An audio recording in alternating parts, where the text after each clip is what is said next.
안녕하세요. 룰루랄라 복덕 빵빵 양인숙입니다. 오늘은 지난해 개정된 주택임대차 보호법에 대하여 국토교통부에서 준비한 해설지 풀이를 함께 해보려고 합니다. 먼저 주택임대차 보호법의 의미는 무엇일까요?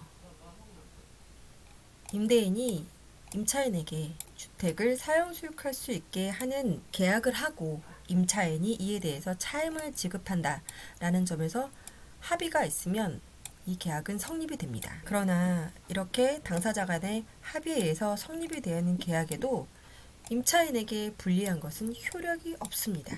하지만 임차인에게 불리한 것은 효력이 없다라고 하는 건 당사자 약정을 모두 무효라고 할 것은 아니고요. 예를 들어 유익비나 필요비 반환 청구에 관한 부분은 이미 규정대로 할 수 있는 부분입니다. 그럼 주택임대차 보호법의 보호 대상은 어떻게 될까요? 먼저 자연인입니다. 자연인은 원칙적으로 대한민국 국적을 가진 사람을 말합니다. 그러니 외국인과 재외동포는 보호 대상이 되지 않습니다. 하지만 예외적으로 전입신고 등에 준하는 체류지 변경 신고를 했다고 하면 보호 대상이 됩니다.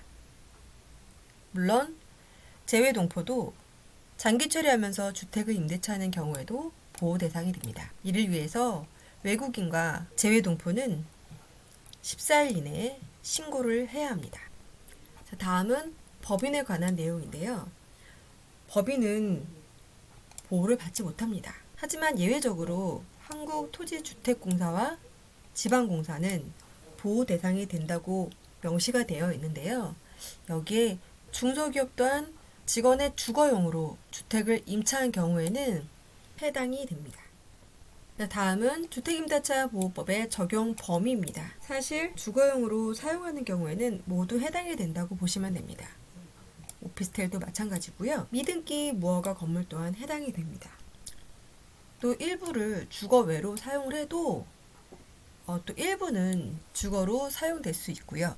근데 여관의 방 하나, 내실로 사용하는 경우에는 비주거용 건물의 주거의 목적으로 소부분을 사용하는 경우 보호 대상에서 제외될 수 있습니다. 또한 주거용 건물이라고 하면 임대차 계약을 체결할 때 기준으로 하고 있습니다. 역시 그 실제 용도가 목적에 맞아야 주택임대차 보호법 적용되는 범위에 해당됩니다. 예를 들어서 숙박업을 경영하고 있는 자가 투숙해 가구 체결하는 숙박계약은 일시 사용을 하기 위한 임대차니까 당연히 적용이 되지 않습니다. 다음은 주택임대차 보호법상 임대인의 권리와 의무입니다. 임대인의 권리라고 하면 당연히 임차인에게 차임을 지급해달라고 청구할 수 있고요.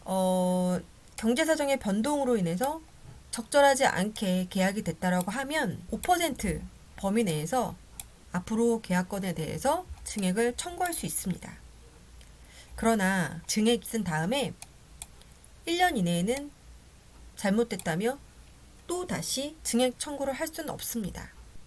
그리고 임대차 계약의 종료를 하면 임대물의 원상 회복을 요구할 수 있습니다. 마지막으로 임대물의 보존에 필요한 행위를 할 때는 임차인은 이런 부분을 거절할 수 없습니다. 예를 들어서 임대한 주택이 재개발, 재건축 등으로 수용을 당하거나 철거를 하게 된 상황이 되었다고 하면 임차인은 이런 부분을 거절하지 못합니다. 다음은 임대인의 의무에 대해서 알아보겠습니다. 임대인은 주택을 정상적으로 사용하도록 지원을 해줘야 할 의무가 있습니다. 여기에는 당연히 임차인이 주택을 사용 수익하는 데 필요한 상태를 유지하게 할 수선 의무가 지어집니다. 예를 들어서 주택의 벽이 갈라져 있거나 비가 새는 경우, 천재지변 또는 불가항력적인 사유로 주택이 파손된 경우가 해당이 됩니다. 그러나 임차인이 별 비용이 들지 않고 손쉽게 고칠 수 있는 정도의 사소한 것은 수선 의무를 부담하지 않습니다. 마지막으로 임대보증금 반환 의무가 있는데요. 임대차 계약이 종료되었을 때에는 임차인의 임차주택의 반환 의무와 동시이행의 관계가 있다는 내용을 알고 계시면 됩니다. 다음은 주택임대차 보호법상 임차인의 권리와 의무입니다. 임차인은 과연 어떤 권리를 가지고 있을까요?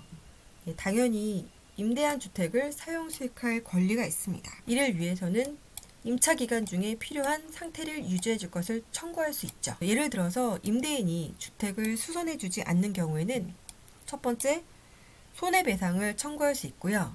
두 번째, 차임의 전부 또는 일부의 지급을 거절할 수 있으며 마지막으로 임대차 계약까지 해지할 수 있습니다. 예를 들어서 난방시설의 경우는 임대인이 수선 의무를 부담을 하고 있어요.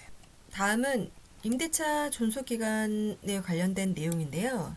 이 부분이 가장 중요하다고 할 수 있죠. 예를 들어서 임대차 기간을 1년으로 정한 경우에는 임차인은 1년을 이사가고 싶으면 이사를 갈 수 있는데요. 계속 살고 싶으면 최소한 2년은 임차주택에서 살 수 있습니다. 그러나 기간을 정하지 않았거나 2년 미만으로 정한 임대차는 그 기간을 2년으로 보고 있어요. 그래서 임대인은 1년으로 임대차 계약을 체결했다고 해도 1년을 주장할 수는 없습니다.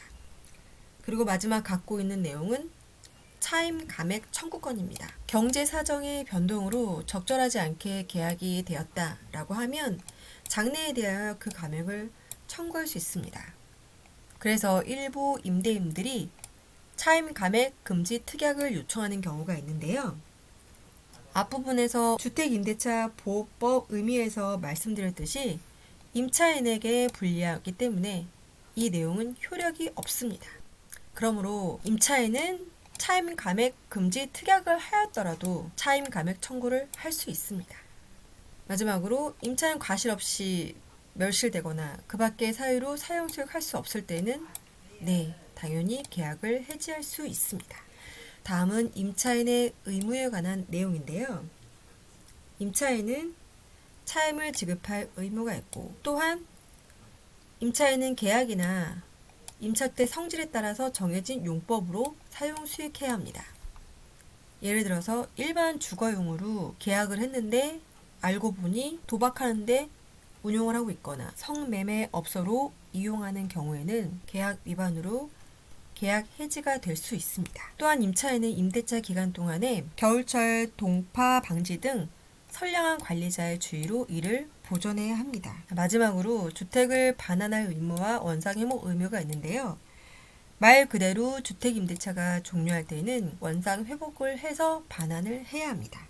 오늘은 이렇게 주택임대차 보호법의 의미와 대상, 적용 범위, 그리고 주택임대차 보호법상 임대인과 임차인의 권리와 의무에 대해 알아봤습니다.